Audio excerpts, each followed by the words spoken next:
For most Canadians, the default setting for life is pretty simple. You sell 5 days of your week to buy 2 days of freedom. But what if I told you that the single best financial decision you make this decade is to get one of those days back? Today, I'm going to show you exactly how to design a 4-day workweek life right here in Canada. And we're not talking about quitting your job to become an influencer or starting some risky side hustle. We're talking about a simple trade, a little less income for a whole lot more time without blowing up your retirement plans. The goal here isn't to sell you a dream, it's to help you understand the math behind the trade. Once you see the numbers, you might realize it's more achievable than you ever thought possible. I know what some of you are thinking. A 4-day workweek. Sounds like a fantasy. Something reserved for tech startups in Silicon Valley or progressive European countries. It sounds crazy. But here's the thing. It's not crazy. It's just different math. In Canada, the standard is supposed to be about 40 hours a week, but the data actually tells a different story. Statistics Canada shows that the average weekly hours worked are already lower than that, and the trend of working super long weeks is declining. Plus, 4-day workweek trials are popping up all over the world, and the results are consistently positive. Productivity is maintained or even improves, and employees are happier, healthier, and less burned out. So, the real question isn't, is it crazy? The real question is, can you afford it? Let's build a model together and find out. Step 1. Let's figure out how much one free day a week actually costs. To make this real, let's use a simple example. Imagine you earn an annual salary of $80,000. Switching to a 4-day week means you'd work 80% of the time, so your new gross salary would be $64,000. Right away, that sounds like a massive 20% loss, a $16,000 hit. And for many people, that's where the conversation ends. But that's not the whole story. Canada has a progressive tax system, which means the more you earn, the higher the percentage of tax you pay on your top dollars.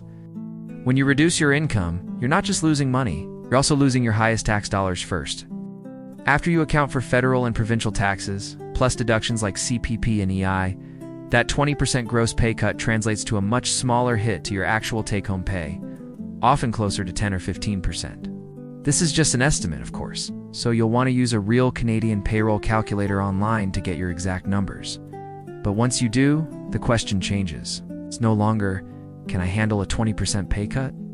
It becomes, is having one extra day of freedom every single week worth a 10 to 15% reduction in my net pay? That's a much more interesting question, isn't it?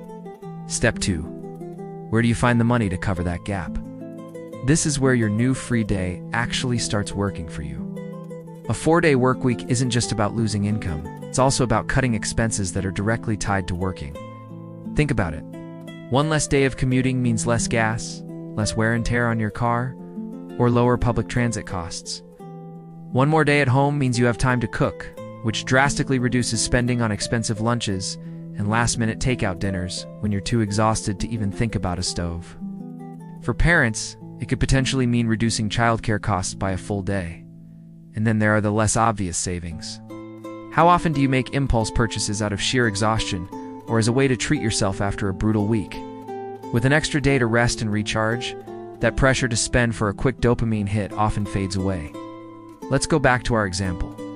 If your take-home pay drops by, say $400 a month, but you manage to cut $300 in work-related expenses commuting, food, childcare, then the net cost of your brand new free day is just $100 a month. Suddenly, this doesn't seem like a financial sacrifice anymore.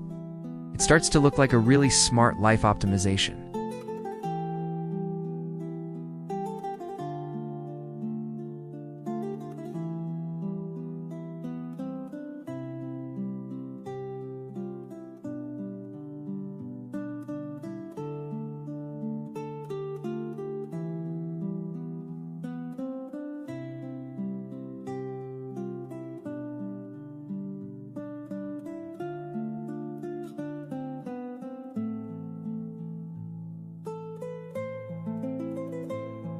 Step 3.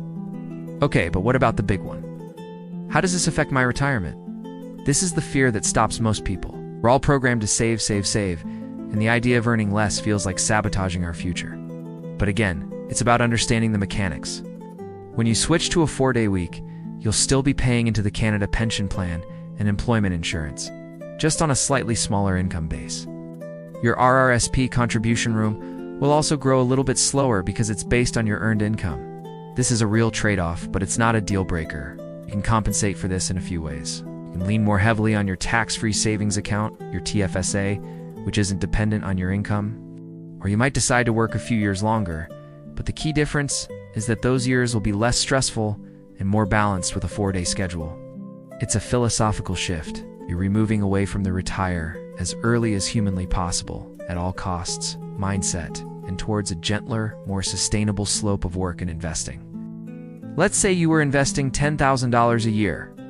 So how do you actually make this happen? Here's your 5-step action plan. Step 1. Calculate your exact current net income. Grab a recent pay stub and use an online Canadian payroll calculator to see precisely what you take home after all deductions. Knowledge is power. Step 2. Model the change. Use that same calculator to plug in your 80% salary and see exactly what the monthly drop in your net pay would be. Don't guess. Get the real number. Step 3. Redesign your budget. Go through your spending with a fine-tooth comb and identify all the work-related expenses you can cut. See how close you can get to closing that gap between your old pay and your new pay. Step 4. Adjust your investment strategy. Talk to a financial advisor if you need to, but figure out a new monthly contribution amount for your RRSP and TFSA. The plan is not to stop, but to adjust. Step 5. Propose it to your employer. This is the big step. Frame it not as a demand, but as a pilot program.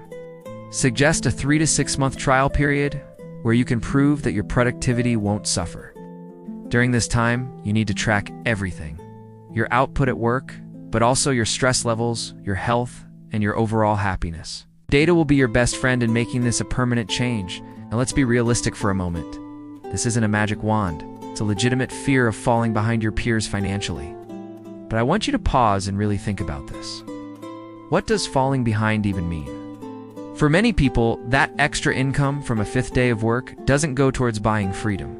It just buys a slightly bigger car, a slightly more expensive vacation, or more stuff to fill a bigger house.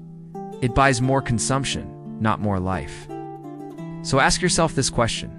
Over the next 10 years, what will I buy with the income from that extra day of work that is more valuable than the day itself? Think about 52 extra days of freedom a year. That's 520 days over a decade. What could you do with 520 extra days? Spend time with your kids. Learn a new skill. Take care of your health. Start a passion project. For some people, this trade simply won't be worth more than the day. This approach isn't for everyone. If you're struggling with high-interest debt, your priority should be to pay that down first. And for those on lower incomes, the financial margin might be too tight to make this work right now. This is a strategy for those who have a bit of financial breathing room and are starting to question the default path. The entire system we live in is designed for one thing: to get you to sell 5 days of your week. Every week until you're 65. That's the factory setting. A 4-day work week is a conscious choice to design a different life. It's a system reboot. It's about deciding that you want less money now in exchange for more life today. You've seen the math. You understand the trade-offs. The only question left is the trade worth it for you? For more simple Canadian money explainers just like this one, make sure to subscribe. Thanks for watching.